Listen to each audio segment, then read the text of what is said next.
Welcome back to 9 to 5 Philosophy. I'm Hargreaves, and here we cover 9 to 5 solutions, the most complex questions philosophy has. Today, we'll be covering Philippa Foot's trolley problem. In Foot's problem, she depicts a runaway trolley unable to stop.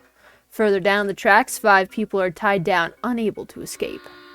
However, you, as an onlooker, can push someone in front of the train in order to stop its momentum from killing the 5 people down the track.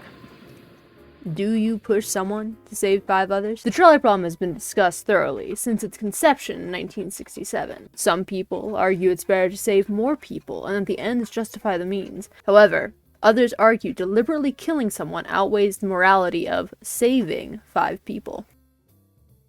Utilitarianism, modernized by Jeremy Bentham, argues that actions should be deemed on their moral goodness based on their ability to cause the most happiness and prevent the most harm to the largest amount of people. Bentham argues that the ends justify the means in order to help people. Though Bentham lived long before Foot made the trolley problem, we can still apply a utilitarian way of thinking to the problem. Assuming the goal is to minimize pain for the most people, the best course of action would be to kill the singular person, so 5 people feeling the pain of a death is transferred to only 1.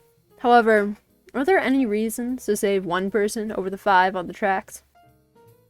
In some variations of the trolley problem, people say that the individual is going to eventually cure cancer or invent a great machine. The primary question from this alteration of the problem is to ask whether or not a possible increased goodness is worth trading for a current guaranteed increase in life. However, assuming you know nothing of the people who are about to die, deliberately killing someone is an important distinction from deaths just happening in the world. The people tied onto the tracks are going to die without intervention. If you didn't exist or weren't passing that day, they would die regardless of anything else.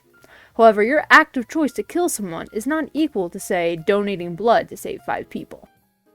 So, what's the answer for the busy 9-to-5 worker? Saving the 5 people is a noble pursuit, but in the eyes of the law, killing someone isn't just being a good Samaritan.